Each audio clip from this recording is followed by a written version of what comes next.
বাপেরা নওজওয়ানেরা মনে রেখে দিও, নামাজ যেমন আল্লাহ পাক পড়তে বলেছে, রোজা যেমন আল্লাহ পাক রাখতে বলেছে, মালদাতের যাকাত যেমন আল্লাহ দিতে বলেছে, মালদাতের হজ যেমন আল্লাহ করতে বলেছে, মনে রাখবে এগুলো তোমার আমার ব্যক্তি জীবনের কল্যাণ।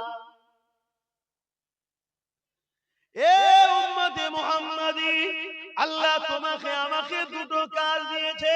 কুনতুম খায়রা উম্মাতিন উখরিজাত লিন-নাসি তা'মুরুনা বিল মারুফ ওয়া তানহাউনা আনিল মুনকার। হে উম্মতে মুহাম্মাদি, আল্লাহ তোমাকে আমাকে শ্রেষ্ঠ উম্মত করেছে। কেন শ্রেষ্ঠ উম্মত? আল্লাহ তোমাকে আমাকে দুটো কাজ দিয়েছে। কি দুটো কাজ দিয়েছে?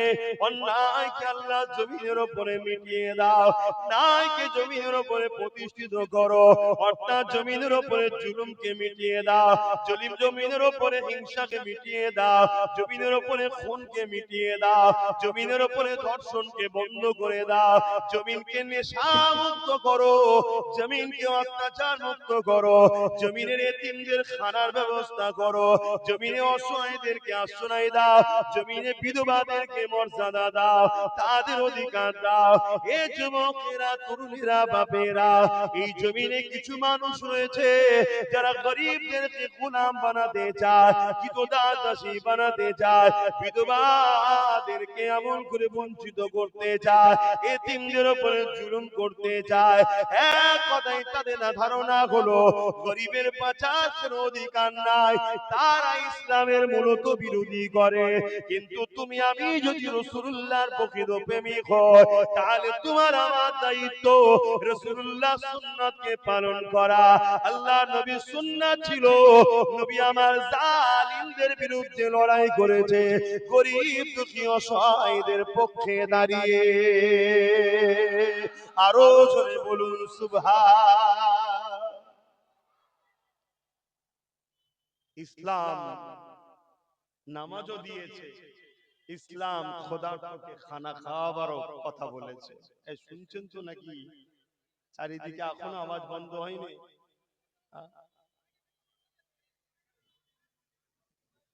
ও, মানুষের ভিড়ে গরম হয়ে গেছে।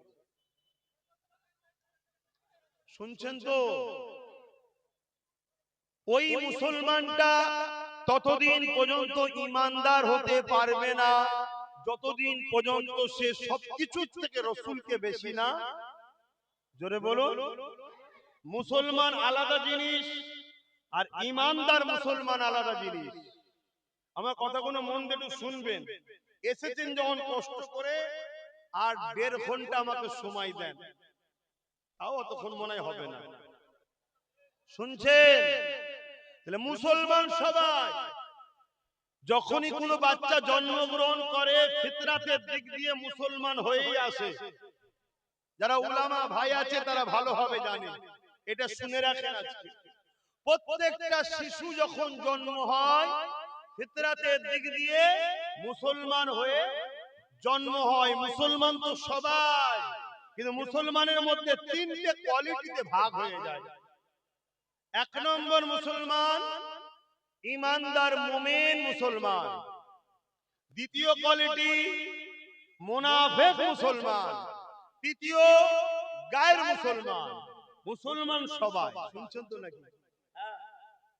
মুমিন মুসলমানকে, যে মুসলমান দুনিয়ায় এসে এই অন্তরে একটা স্ট্যাম্প লাগায়, ওই স্ট্যাম্পটা কি?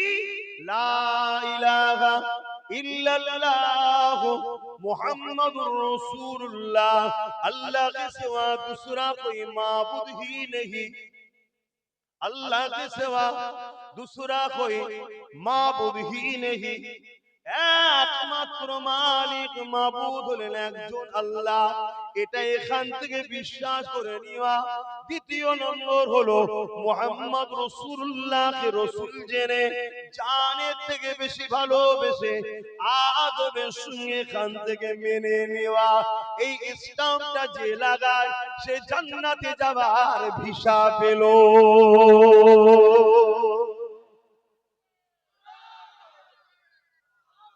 এবারে আপনি জান্নাতে গিয়ে ফাইভ স্টার 7 স্টার না লোকালে থাকবেন সেটা আপনার ব্যাপার। যত আমল করবেন জান্নাতে মাকাম বাড়বে, যত নামাজ বেশি জান্নাতে উঁচু বেশি, রোজা বেশি জান্নাতে মাকাম বেশি। শুনছেন তো নাকি? সব জান্নাত এক হবে না রে বাবা।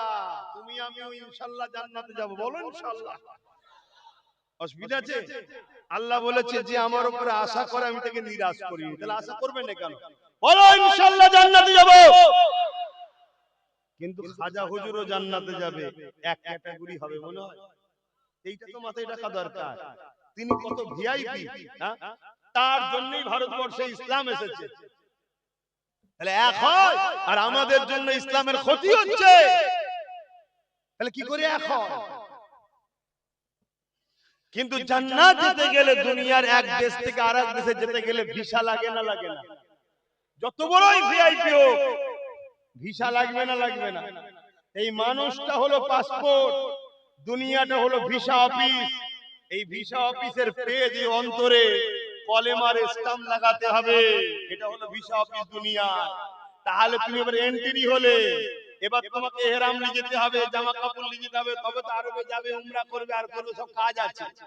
কি যত তুমি সেজে গুজে যাবে, যত ব্যাগ ভর্তি করে নিয়ে যাবে, যত তোমার নিরাপদ ওখানে হবে, আরো ভালো ভালো পজিশন তুমি পাবে।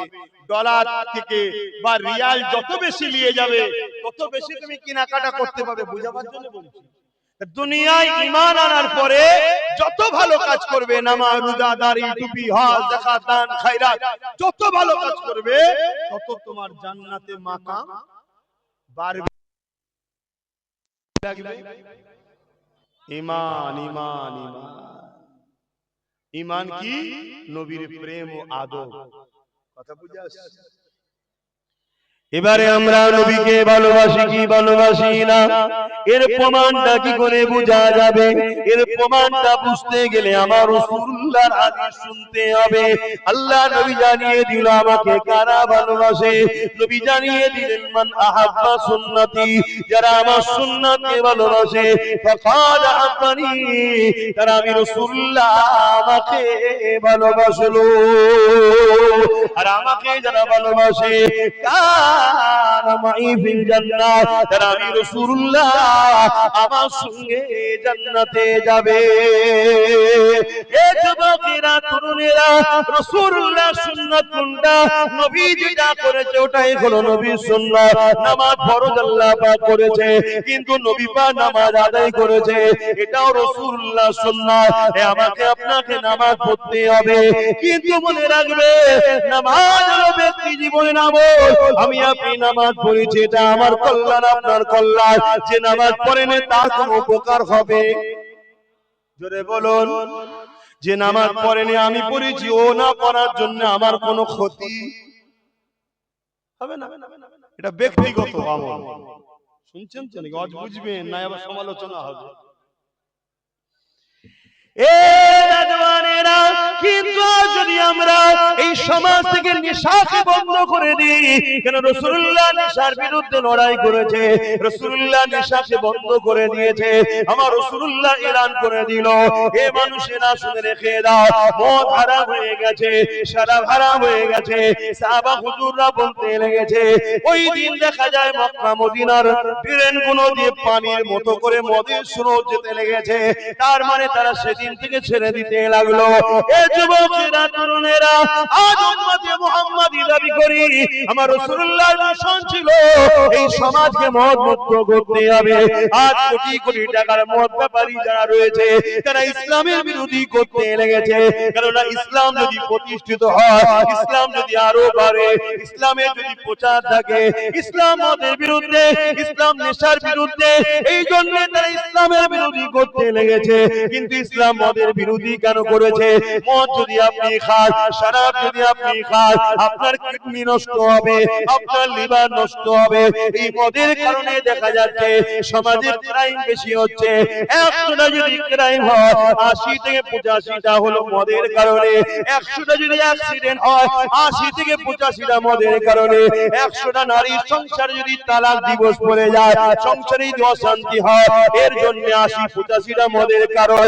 এ যুবকেরা মদের কারণে সমাজ আজকে ধ্বংস হয়ে যাচ্ছে। উম্মতে মুহাম্মাদি তোমার আমার দায়িত্ব হলো এই সমাজকে মদ মুক্ত করতে হবে। এই মদের কারণেতেই আজ আমাদের কলকাতা তিলোত্তমা বোনটা আজ রেপ শুরু হয়েছে, তা না, তাকে কি মর্মান্তিকভাবে হত্যা করা হয়েছে, আজ তার বিচার হলো না। এ যুবকেরা, তরুণেরা, বাবেরা, এই মদকে বন্ধ করা উম্মতে মুহাম্মাদি তোমার আমার দায়িত্ব। দাঁড়িয়ে রাখা যেমন রাসূলুল্লাহ সুন্নাত রাখো, কিন্তু মনে রাখবে দাঁড়িয়ে রাখার থেকে অনেক বড় সুন্নাত হলো মদ মুক্ত করার জন্য লড়াই করা।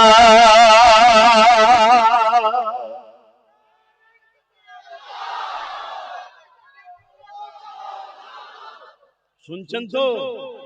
হ্যাঁ, তাহলে প্রত্যেকটা জায়গা থেকে এই আওয়াজ ওঠা দরকার। মদ মুক্ত বাংলা চাই, মদ মুক্ত ভারত চাই, মদ মুক্ত বাংলা চাই, মদ মুক্ত ভারত চাই। কারণ এটা আমার মাতৃভূমি। রাসূল তিনার মাতৃভূমিকে ভালোবেসেছে। মক্কা ছিল রাসূলুল্লাহর মাতৃভূমি, আমাদের মাতৃভূমি ভারতবর্ষ। তাহলে এই ভারতকে মদ মুক্ত করতে হবে, বাংলাকে মদ মুক্ত করতে হবে। এই নিয়ে আওয়াজ শুধু নয়, এই নিয়ে আমাদের চেষ্টা, এই নিয়ে আমাদের সংগ্রাম, এই নিয়ে আমাদের লড়াই দরকার আছে না? হাত তুলে বলো, আছে না? লম্বা করে বলো, আছে না? কিন্তু তুমি যখন এই কথা শিখাবে, তোমার আমার রাজ্যেরই সরকার এ তো মদ ব্যাপারী, এ তো রেগে যাবে। আমাদের সরকার মদ ব্যাপারী না? মদ ব্যাপারী না? মদ বিক্রি করে না? করে না? গর্ব করে করে বলে যে আমি মদে ফার্স্ট। তাহলে মাতাল সরকার, তাহলে তো আমাদের উপরে খেপে যাবে। কিন্তু বলো, তুমি আমি উম্মতে মুহাম্মাদি দাবি করে মদের বিরুদ্ধে কথা না বলে মাতাল সরকারকে ভোট দিচ্ছি, কিয়ামত দিন নবীর শাফাত পাওয়া যাবে মনে হয়? এবার আপনার আমার মাথায় কেউ ঢুকাতে পারে এটা তো গণতান্ত্রিক দেশ, এখানে কি করা যাবে? অ্যাকচুয়ালি ব্যাপারটা হলো তারাও সংবিধান পড়ে না আর আপনার সংবিধান জানা নাই। শোনেন, আমি গর্ব করে বলছি আমি ভারতীয়, আমি গর্ব করে বলছি আমার সংবিধানকে আমি ভালোবাসি। কেন? আমার সংবিধান নেশার বিরুদ্ধে। বলুন আলহামদুলিল্লাহ।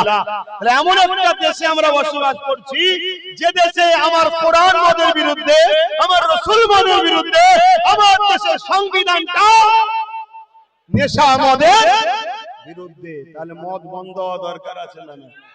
কিন্তু মদটা বন্ধ করতে গেলে হুজুর শুধু ওয়াজ করলে হবে? এখান থেকে ফু দিলে মদ বন্ধ হয়ে যাবে?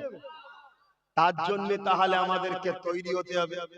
আমরা সেই লোকের পাশে দাঁড়াবো, সেই রকম লোক তৈরি করব, তাদের পেছনে সাপোর্ট করে আমরা পাঠাবো। যা আইনের ঘরে যা, ওইখানে গিয়ে বিল পাস কর, মদ মুক্ত বাংলা চাই। কথা বুঝে আসছে না? এই কথা কাজটা করা বা এই কথাটা বলা কি ভুল? কথা বলেন, আওয়াজ দেন, আওয়াজ দেন। ভুল? হ্যাঁ, আজকে অনেক হাজী সাহেব আছে আমার কওমের দাবিদার, নাউজুবিল্লাহ, রাত্রিরে কালকে ভোট, আজকে রাত্রিরে বাড়ি বাড়ি মদ শুনছেন? হ্যাঁ, আপনাদের আশপাশেও আছে। আপনি আমাকে শুধু হুজুর ভাবছেন কেন? আমি আরো কিছু জানেন না তো আপনারা? কথা বুঝে আসছে না? নাই? তাহলে বলুন, আমার ধর্মের ক্ষতি অন্যজনরা করার সাহস পেচ্ছে কেন? আমার মধ্যে গাদ্দার ঢুকেছে। যেদিন আমাদের সংখ্যা কম ছিল সেদিন বিজয় আমরা লাভ করতাম। আজকে সংখ্যা আমাদের বেড়েছে, আজ আমরা চতুর্দিকে অপমানিত, লাঞ্ছিত, মার খাচ্ছি। কারণ কি? যেদিন সংখ্যা কম ছিল সেদিন আমাদের মধ্যে গাদ্দার ছিল না, আর সংখ্যা বেড়েছে আমাদের মধ্যে গাদ্দার ঢুকে গেছে। যে গাদ্দার গুলো দুনিয়ায় সামান্য পদের জন্য, সামান্য একটু গাড়ি বাড়ির জন্য, সামান্য একটু নিজের নাম হবে এর জন্য ইসলাম বিদ্বেষীদের চামচাগিরি দালালি করে আমাদেরকে পিছন থেকে টেনে রাখে। যদি আমার ছেলে উঠতে চায়, আমার ঘর থেকে কেউ বেরোতে চায়, আমার ঘর থেকে কেউ যদি দাঁড়াতে চায়, তাকে পিছন থেকে টেনে নেয়, হুমকি দেয়, চমকায়, মারে, ধরে। এগুলো হলো আমার জাতের মধ্যে গাদ্দার। কথা মাথায় ঢুকছে না? আজকে সবাই জানে, কিন্তু বড় দুঃখের বিষয়, কে গাদ্দার কে মুনাফিক চিনতে হবে আমাদেরকে।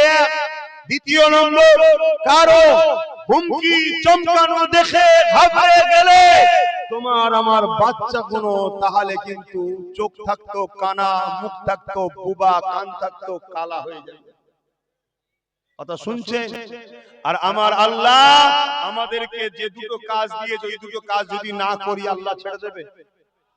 আল্লাহ কাজ দিয়েছে তো, অন্যায়কে মিটাও, ন্যায়কে প্রতিষ্ঠিত করো। এবারে একটা প্রশ্ন হতে পারে, ও রব্বি আল্লাহ, আমি অন্যায় বিরুদ্ধে বললে অন্যায়কারীরা পুলিশ নিয়ে এসে আমার নামে কেস দেবে। আমি অন্যায় বিরুদ্ধে বললে অন্যায়কারীরা আমার দোকান ভেঙে দেবে। ও রব্বি আল্লাহ, আমি অন্যায়কারীদের বিরুদ্ধে বললে অন্যায়কারীরা আমার টোটো চালানো বন্ধ করে দেবে, অন্যায়কারীরা আমার ঠ্যাং ভেঙে দেবে, অন্যায়কারীরা আমাকে মারবে। এ যুবকেরা, তরুণেরা, এটাই তো আল্লাহ পরীক্ষা তোমাকে নিচ্ছে। তুমি আমি যে বলি আল্লাহ তোমাকে ভালোবাসি, তুমি আমি যে বলি আল্লাহ তোমার জন্য জীবন দিতে পারবো, তুমি আমি যে বলি সব কিছুর আগে আল্লাহ ও রাসূল, এই তোমাকে আমাকে আল্লাহ পরীক্ষা নেবে। পরীক্ষা যদি না বেলাল হুজুরকে নিত, তাহলে আমরা বোঝাতাম কেমন করে আল্লাহ পাকের প্রেমিক যারা হয় তারা কেমন হয়, এই কথা আমরা বুঝাতাম কি করে। নামাজ তো হাজারো লোক পড়ে, রোজা তো হাজারো লোক রাখে, মসজিদ তো দিনকে দিন বেড়েছে, দাড়ি টুপি তো দিনকে দিন বেড়েছে, সবকিছু বাড়ার পরে তুমি আমি আজ লাঞ্ছিত অপমানিত কেন? একটাই কারণ, যেটা সহজ কাজ ওখানে আমাদেরকে পাওয়া যায়, কিন্তু জঙ্গলকে পরিষ্কার করার সময় তোমাকে আমাকে পাওয়া যায় না। এ যুবকেরা, তরুণেরা, আমার নবী পাকের ইতিহাস শোনো। আল্লাহ নবী, নবী দয়ার নবী 40 বছর বয়স যখন হলো, নবী আমার নবুয়ত এলান করলেন, আনা মুহাম্মদ রাসূলুল্লাহ। দুনিয়া জালিমরা আমার নবী পাকের বিরুদ্ধে লেগে গেল। আমার নবী পাক কি করেছিল? তাদের বিরুদ্ধে সংগ্রাম করেছে, তাদের বিরুদ্ধে লড়াই করেছে। কেন লড়াই করেছে? আল্লাহ জমিনের উপরে অন্যায়কে বন্ধ করতে হবে, আল্লাহ জমিনের উপরে অত্যাচার বন্ধ করতে হবে, আল্লাহ সৃষ্টিকে বাঁচাতে হবে। এই লড়াই রাসূলুল্লাহ করতে লেগেছে। এই লড়াই রাসূলুল্লাহ দান্দা মোবারক শহীদ হয়েছে।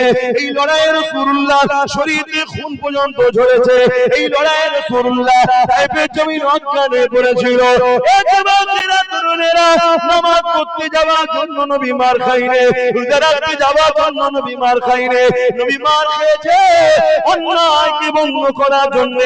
আর নামাজ নবী কবে এনেছে? নামাজ তো নবী এনেছে 610-এ। কবে জানেন? 570 খ্রিস্টাব্দে নবী দুনিয়ায় এসেছে। 40 বছর পর নবুয়তের ঘোষণা, তার মানে 610 থেকে 11 বছর নবী লড়াই করেছে। পৃথিবীর সমস্ত অন্যায়, অত্যাচার, জুলুম, খুন খারাপি, দাঙ্গা ফাসাদ, রাহাজানি বন্ধ করে পৃথিবীর মানুষকে শান্তি দিয়েছে, আজাদ দিয়েছে। তারপরে 11 বছর পর 621-এ আমার রাসূল মেরাজে গেছে, মেরাজ থেকে নামাজ এনেছে। তাহলে নামাজ যেমন পড়তে হবে পড়েন, কিন্তু নামাজ পড়ে যদি কোন জালিমের সঙ্গে সাবধান, মনে রাখবেন আমার আল্লাহ জালিমের সঙ্গে আপনার হাসর নাসর করবে। আর রাসূলুল্লাহর হাদিস, নামাজ পড়ো, যদি কেউ জালিমদের সাথ দেয় আল্লাহ রাসূল বলছে সে ইসলাম থেকে বেরিয়ে যাবে। কথা মাথায় ঢুকছে?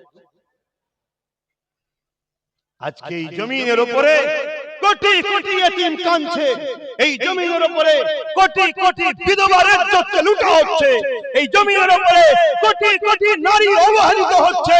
বলুন, ওই এতিমগুলো, ওই বিধবাগুলো, ওই নারীগুলো, সে হিন্দু হোক, আদিবাসী হোক, সাঁওতাল হোক, খ্রিস্টান হোক, যেই হোক, সে কি তোমার আমার আল্লাহর সৃষ্টি নয়? তুমি আল্লাহর সৃষ্টিকে যদি ভালোবাসো তবেই তো আল্লাহর রহমত তুমি পাবে। নামাজ তোমার আমার উপকার আছে, ব্যক্তি জীবনের কল্যাণ। রোজা তোমার আমার উপকার। যেমন মোবাইলে ভাইরাল ঢোকে, সারা 11 মাস খাওয়ার পরে সারা বছর খেয়ে শরীরে অনেক ব্যাড ব্যাকটেরিয়া ঢোকে, ব্যাড ভাইরাস ঢোকে, সেই গুণকে বাইর করার জন্য, শরীরকে আপডেট সুস্থ করার জন্য যেমন অ্যান্টিভাইরাস মারতে হয়, রোজা হলো আমাদের জন্য 1 মাস অ্যান্টিভাইরাস। আল্লাহ মেরে পুরো শরীরকে আপডেট করে ফ্রেশ আবার নতুন করে পাঠিয়ে দেয়। সরে বলুন সুবহানাল্লাহ। রোজা তো আমাদের উপকার, কিন্তু রোজা রেখেছো সমাজের কি উপকার হয়েছে? কথা বলছেন না। যে আমি রোজা রাখলে যদি কেউ না রাখে তার উপকার হবে, তার শরীরে চাঙ্গা হবে? এটা যে রাখবে তার কল্যাণ, যে রাখবে তার উপকার। সমাজের কি উপকার হয়েছে বল? কিন্তু এই সমাজ থেকে যদি ঘুষকে মুক্ত করা যেত, এই সমাজের হাজার হাজার বাপ আছে, মা আছে, গরিব মানুষ, ছেলেটা মেধাযুক্ত, তার পিছনে জমি জায়গা খরচ বিক্রি করে তাকে পড়িয়েছে, স্বপ্ন আমার বাচ্চা বড় হবে, চাকরি পাবে, উপযুক্ত জায়গায় যাবে, আমরা দাঁড়িয়ে যাব, তার স্বপ্ন চুরমার হয়ে যাচ্ছে এই ঘুষের কারণে। অনুপযুক্ত লোক চাকরি পাচ্ছে, অনুপযুক্ত লোক ডাক্তার হচ্ছে, অনুপযুক্ত লোক বিভিন্ন হসপিটালে সুযোগ পেয়ে যাচ্ছে, অনুপযুক্ত লোক সুযোগ পাওয়ার দরুন আপনি যখন চিকিৎসার জন্য যাচ্ছেন তখন আপনার অ্যাপেন্ডিসাইট অপারেশনের নামে কিডনিকে কেটে বিক্রি করা হচ্ছে। কথা শুনুন, ভাববেন হুজুর এসেছে নামাজের কথা বলবে, এইটাই তো মরণ দশা হয়েছে, এইটাই মরণ দশা হয়েছে। এদের মাথায় হুজুর আসবে, নামাজ রোজা পড়বে, লাখটা বদল থাকবে, পুঁতে চলে যাবে। এসব কথা বুঝাবে কেন? পুরো পৃথিবীর বুকেই তোমাকে আখিরাতের কল্যাণ লুকিয়ে আছে। এই দুনিয়ায় তোমাকে এই বিষয়টার উপর নজর দিতে হবে। আল্লাহ নবী এই দুনিয়ার দুর্নীতিকে মিটিয়েছে, আল্লাহ নবী ঘুষ মুক্ত সমাজ করেছে। আর আজকে ঘুষ ছাড়া একটা কদম মানা যাচ্ছে না। আর ঘুষ এমন একটা মারাত্মক বিমার, এমন একটা মারাত্মক পাপ, এই ঘুষ যে সমাজে চলে ওই সমাজে আল্লাহ এমন মহামারী ব্যাধি পাঠায় যার ওষুধ সমাজ খুঁজে পায় না। শুনছেন তো? আপনি বলবেন আমি তো দিই না, আমি খাই না। না, আপনি দেন না, আপনি খান না, তো কি হয়েছে? এই সমাজে ঘুষ থাকলে ওই বিমারের শিকার আপনি হবেন। আমি আবার কি করলাম রে বাবা? না, সিস্টেম এমনই। শুধু অন্যায় করলে শাস্তি তা নয়, অন্যায় দেখে চুপ যারা থাকে তাদেরকেও আল্লাহ শাস্তি দেবে। আপনি জানেন হযরত নবী লূত আলাইহিস সালাম আল্লাহ বলেছিলেন ৮০,০০০ লোক মারবো, তার মধ্যে থেকে ৪০,০০০ লোক ভালো, ৪০,০০০ লোক খারাপ। হযরত নবী লূত আলাইহিস সালাম বললেন, আল্লাহ খারাপ লোক কোন শাস্তি পাওয়ার যোগ্য, শাস্তি দেন, ভালো লোক কোনকে কেন মারবেন? আল্লাহ পাক বললেন, খারাপ লোক কোনকে ভালো লোক কোন রোকে না কেন, ওই জন্য ওদেরকে মেরে দেব। শুনছেন বাপজানেরা? তাহলে আপনি আমি অন্যায় করিনি কি? আপনি অন্যায় করেন না, আমি করেছি, আপনি চুপ থাকলে আল্লাহ আপনাকেও মারবে, আমাকেও মারবে। কেন? আপনাকে আল্লাহ দুটো কাজ দিয়েছে, অন্যায় মিটাও, অন্যায় মিটাও, এটা কাজ। আর আজকে তুমি আমি খামোশ হয়ে যাওয়ার দরুন, তুমি আমি আল্লাহ ও রাসূল থেকে সরে যাওয়ার দরুন, তুমি আমি গান ফাংশন যাত্রা দুনিয়ার বিভিন্ন লোভ লালসায় জড়িয়ে থাকার দরুন আজকে জালিমরা মাথা তুলেছে। কখনো আমার বোরখা ধরে টানছে, কখনো কোন বোনের মুখে হিজাব থাকলে, নেকাব থাকলে, বিহারের একজন সিএম হওয়ার পরেও সে নেকাবটা ধরে আমার বোনের টানছে। দেখছেন? জোরে বলুন। এটা তাকে দেশ অধিকার দিয়েছে, সংবিধান অধিকার দিয়েছে। কেউ পুরো ঢেকে রাখতেও পারে, কেউ পুরো খুলেও থাকতে পারে, দেশ অধিকার দিয়েছে। আমরা সবাই রাজ্যের দেশের মধ্যে আছি, কিন্তু একটা রাজ্যের সিএম সে একজনের মুখের কাপড় ধরে নেকাব ধরে টানছে। এটা ভাবতে হবে জাতিকে। তোমার আমার ঘুমিয়ে থাকার দরুন তোমার আমার বোনের মুখের কাপড়কে প্রকাশ্যে একটা রাজ্যের সিএম ধরে টানছে, তাহলে আগামী দিনটা কি ভয়ানক দিন আসতে চলেছে। তুমি আমি জাগো। তোমার আমার বাংলাতেও অনেক স্কুলে হিজাব করে যাওয়ার দরুন তোমার আমার বোনকে স্কুলে ঢুকতে দেওয়া হচ্ছে না। তোমার আমার বোনকে তারা উলঙ্গ দেখতে চাইছে, তারা তোমার আমার বোনকে কোরআন সুন্নাহ বিরোধী দেখতে চাইছে। তাহলে একদিকে কোরআন সুন্নাহ মানতে গেলে স্কুলে ঢুকতে পারবে না, আর স্কুলে ঢুকলে জান্নাতে যেতে পারবে না।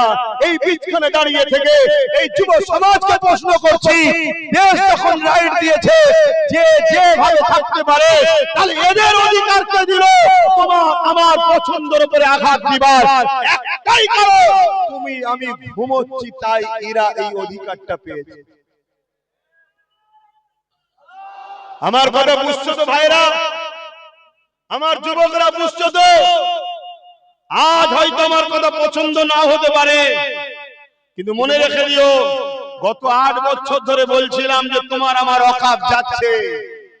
আজকে গেছে তো নাকি?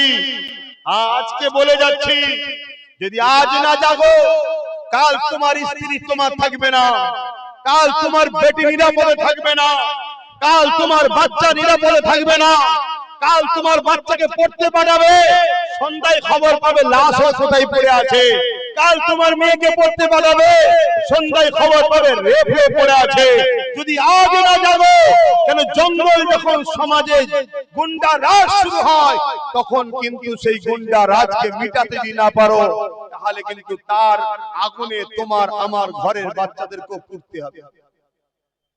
আজকে তোমার আমার ঘুমিয়ে থাকার দরুন, আজকে এই ভারত পশ্চিম বাংলার তোমার আমার এই পাশে, এই কথা প্রায় বলেছি, আজও বলছি, অসুবিধা আছে? এই পাশে ভাটপাড়াতে বিজেপির নেতা অর্জুন সিং, সে বলছে ইসলামে নাকি রেপ করাটা খারাপ কাজ নয়। বলুন নাউজুবিল্লাহ। ইসলামে রেপ করা ভালো? এই ইসলামে রেপ করা ভালো? ইসলাম রেপ করতে বলেছে? তাহলে এই মেসেজটা তোমার আমার পিছনে কোটি কোটি অমুসলিম ভাইদের কাছে যাচ্ছে না, যায় না? বলো বলো বলো। যদি এর শাস্তি না হয়, তার মানে কথাটা বাস্তব প্রমাণ হলো। অন্যায় করলে তো শাস্তি হবে নাকি? আমার কথা মাথায় ঢুকছে তো নাকি? তাহলে কালকে তুমি যখন কোন জায়গায় খেলালে, কোন মুসলিম এলাকায় ঢুকবে, অমুসলিম এলাকায় ঢুকবে, কেরা নাই মুসলমান, ওদের মাথায় ঢুকবে এদের রেপ করা ভালো কাজ, এই এলাকায় খবর নাই মেরে মেরে মেরেই ফেলবে। এই শুনছেন তো নাকি?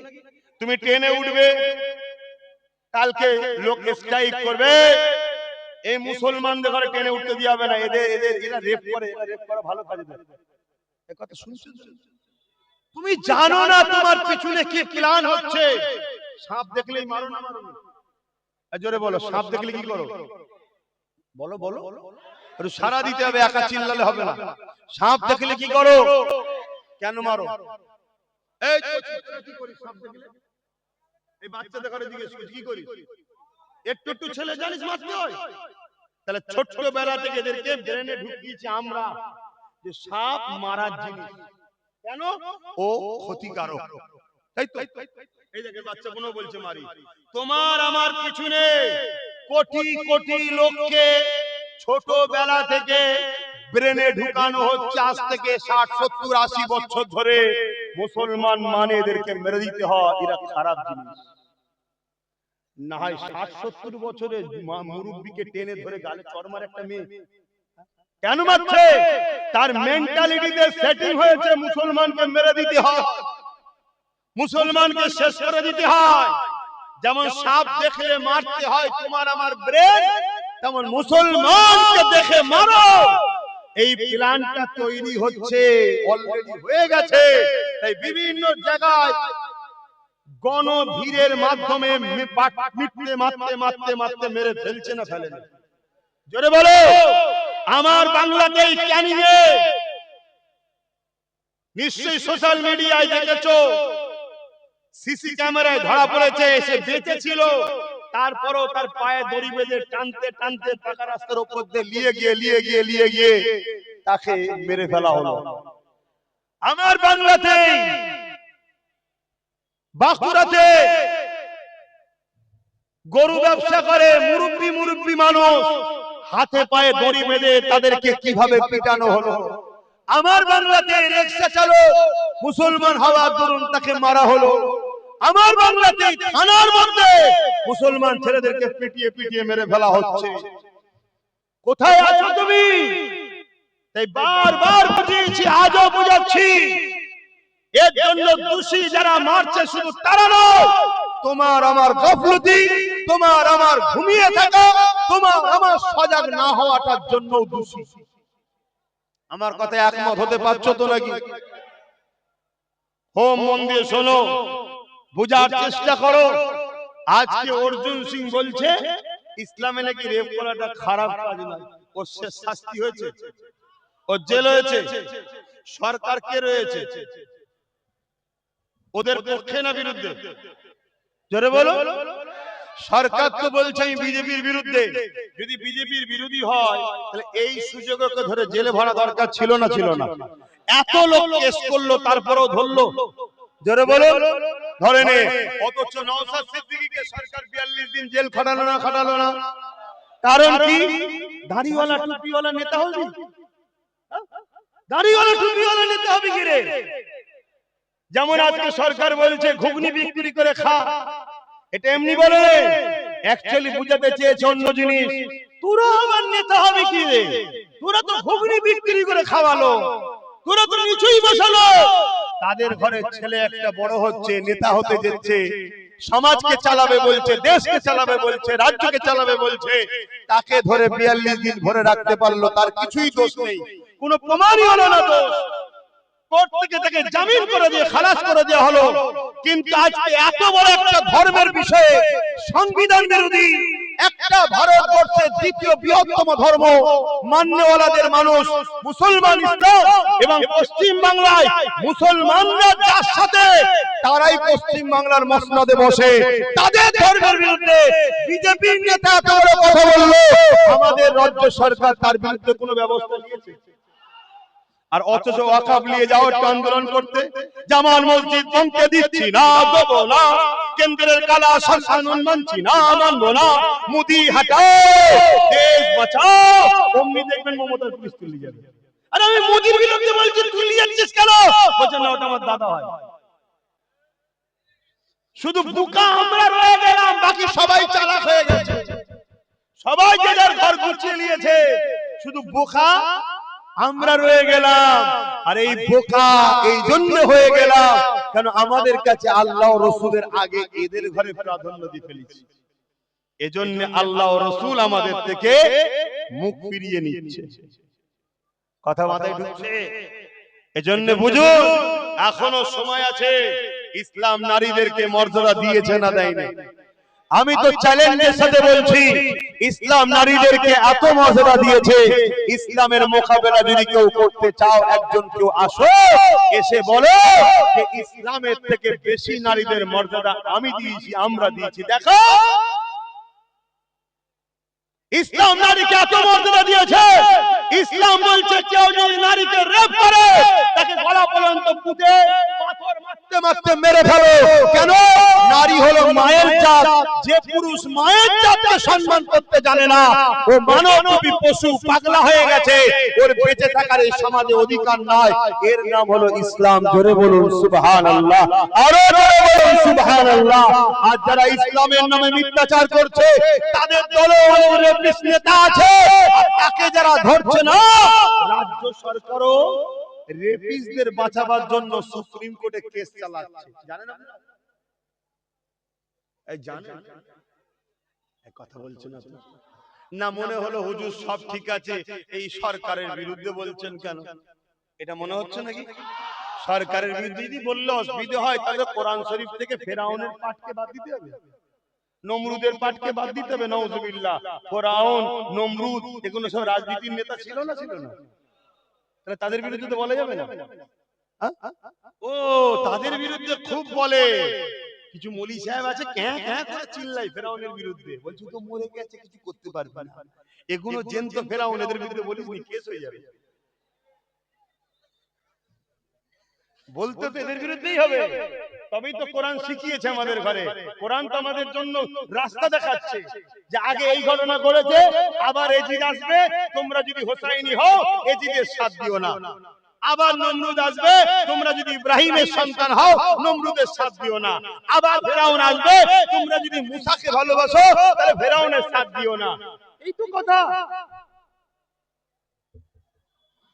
অথচ ইসলাম নারীদের ঘরে কত সম্মান দিয়েছে আল্লাহ নবী জানিয়ে দিলেন, কারো ঘরে যদি একটা কন্যা সন্তান হয়, দুটো কন্যা সন্তান হয়, এই দুটো সন্তানকে যদি তার বাপ লালন পালন করে বিবাহটা দিয়ে দিতে পারে, মনে বেজার যদি না হয়, কন্যা বলে অবহেলা না করে, খুশি মনে নিয়ে গিয়ে তাকে লালন পালন করে ওই দুই কন্যা যদি বিবাহ দিয়ে দিতে পারে, আল্লাহ রাসূল জানিয়ে দিয়েছে ওই দুই কন্যার আব্বাকে আমি রাসূলুল্লাহ শাফাআত করিব।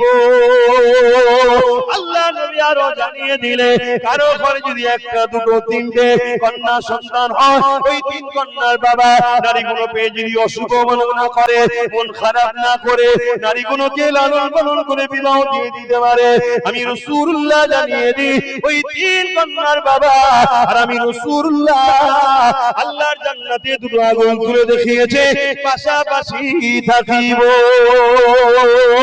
এই কথা শুনে এক সাহাবী বলতে লাগলো, ইয়া রাসূলুল্লাহ হাবিবাল্লাহ, আমার তো একটি মাত্র কন্যা, হুজুর আমি এই নিয়ামত থেকে বঞ্চিত হয়ে গেলাম। আল্লাহ নবী বললেন, সাহাবী রে, ওই কন্যাকে ভালোবাসো, লালন পালন করে বড় করে বিবাহ দিয়ে দাও, আমি রাসূলুল্লাহ বলি তোমারও শাফাআত আমি নবী করব।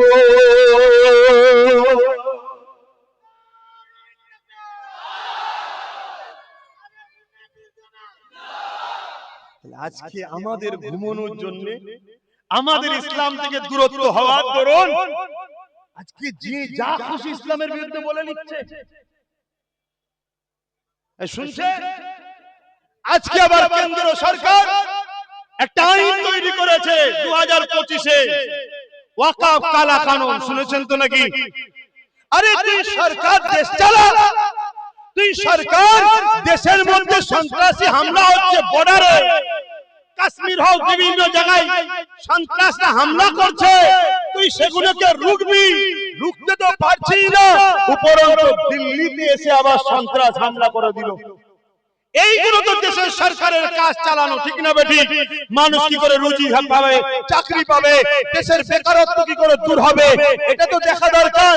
কেন্দ্র সরকার এদিকে নাকাম, হেরে গেছে, পারছে না, দেশ দিনকে দিন গরিবের দিকে যাচ্ছে, জিডিপি ধ্বংস হয়ে যাচ্ছে, ডলারের নাম আকাশ ছোঁয়া, সেই জায়গা আমার দেশের টাকা পতন হচ্ছে। এই সবকে চাপা দেওয়ার জন্য কেন্দ্র সরকার আইন তৈরি করছে, মসজিদ মাদ্রাসা কবরস্থান ওয়াকফকে লুটবে। আইন করেছে না করেন? এজন্য বলো, আরে আমার মসজিদ আমি চালাবো, মন্দির হিন্দু চালাচ্ছে, গুরুদ্বার শিখ পাঞ্জাবিরা চালাচ্ছে, খ্রিস্টানরা তাদের চাষ চালাচ্ছে, মসজিদের দায়িত্ব তো মুসলমানদের, মুসলমান চালাবে, মাদ্রাসা মুসলমান চালাবে, কবরস্থান মুসলমান দেখবে, খানকা মুসলমান দেখবে। কিন্তু না, আজ আমার কম এদের চামচাগিরি করে করে নিজের পায়ে না দাঁড়ানোর দরুন আজকে ওরা আইন তৈরি করছে কি 29 লক্ষ বিঘে জায়গা ভারতবর্ষে ওয়াকফের আছে, সেই জায়গাকে আজকে সরকার লুটতে যাচ্ছে। অনেক জায়গার কবরস্থানকে ভেঙে বোলডোজার দিয়ে সমান করে সেখানে বড় বড় কোম্পানির হাতে তুলে দিয়েছে, যারা সিনেমা হল করবে, কি ফাংশনের জায়গা করবে, কি মদের জায়গা করবে। আজকে বলো জাতি, তোমার দাদুর কবরের উপরে ডিজে বাজছে, সেটা চাইছো?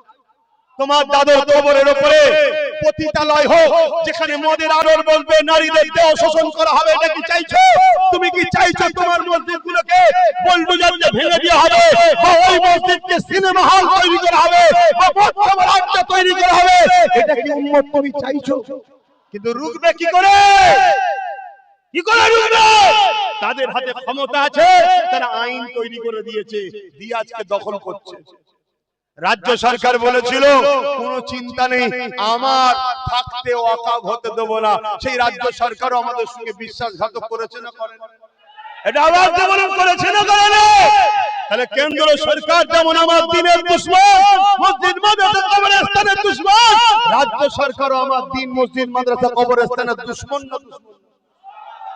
এবারে বলুন লড়বে কি করে দেবে? এদের হাতে আইন আছে, এদের হাতে প্রশাসন আছে, এদের হাতে পাওয়ার আছে, কি করবে এবারে? তুমি যদি বলো আমি কি আর করব, তাহলে জাহান্নামে যাওয়ার জন্য তৈরি হও,